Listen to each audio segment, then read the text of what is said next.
Time for a review of the French press with Elena. Hello again, Elena. Now, as we were saying in the bulletin, that off-the-cuff remark by Nicolas Sarkozy all over the papers this morning.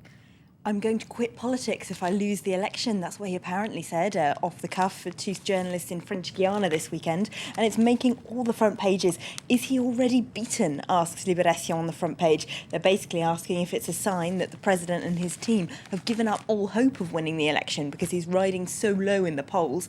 Is it that? Or is it a PR stunt to try and win French voters around to him, make them feel a little bit more sympathetic, even make them feel sorry for him and try and get them to vote for him by trying to humanise the president? That's something that Libération suggests. Now, if that is their tactic, the editorial says it won't work. They say it's narcissistic and it just shows that Sarkozy hasn't changed. He's gone from the bling-bling president, they say, to the poor little me president, complaining about the stressful job. They say French voters won't care about that. They're not interested in the future of Nicolas Sarkozy. They're just interested in the future role, the route that France will be taking into the future, which, from the state of the polls, looks like it won't be with him. He is, of course, doing very badly indeed, the paper points out.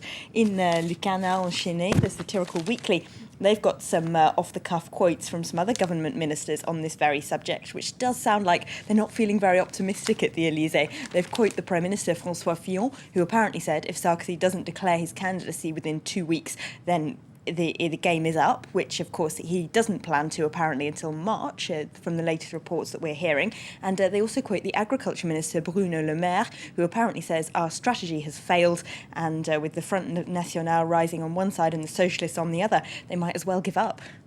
Wow, okay. Now, I would make a comment on that, but I won't. Moving on now to Turkey. It's, of course, threatening France with sanctions, reprisals for that vote in the Senate yesterday on a genocide bill. Yes, and Le Figaro is sort of firing back against this in their editorial today. They've got calming down things over the Armenian genocide as a headline there. They basically are taking up the cause of those French politicians who voted for that law, saying that, while they might have had their thoughts of the future election and, of course, those 500,000 Armenian voters in the back of their minds, that doesn't necessarily make it a bad law. And they attack quite strongly the Turkish Prime Minister, who accused France of committing genocide in Algeria in the 1960s, saying that laying out other people's historical records doesn't excuse your own.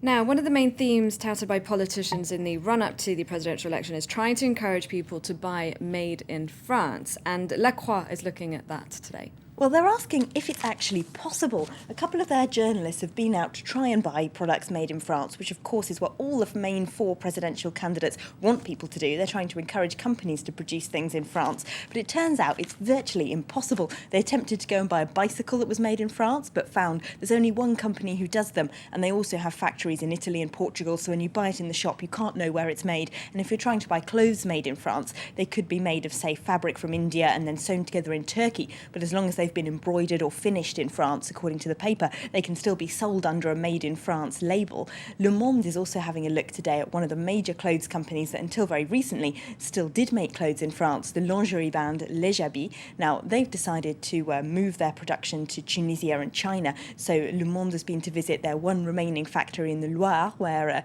they were still producing lingerie until very recently. Now, of course, the women there will lose their jobs, and Le Monde says most of them are in their 50s. They won't get another job again, and they blame brands like H&M and Etam for selling bras for €10 for destroying the craftsmanship that, of course, used to go into making a bra, which is a complex piece of engineering, as the paper points out. You can still get, though, wine and cheese, 100% made in France, at least.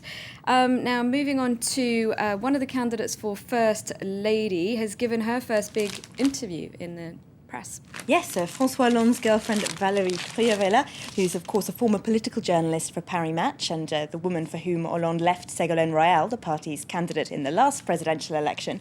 She's given her first big interview in his Le Parisien. That's because she's launching a talk show this weekend where she's going to be interviewing celebrities. So she tells the paper that just because she's not exactly impartial in political journalism anymore, that doesn't mean that she can't still work as a journalist and be on TV. And she says she's going to avoid any questions about her private life or indeed any of the questions the journalists try and ask her about what she would do if she was First Lady. They ask her if she would live in the Élysée and things like that, and she avoids them quite cleverly.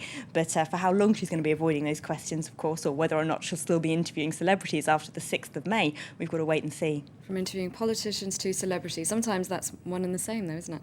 All right, thanks very much for that look at the French press, Elena.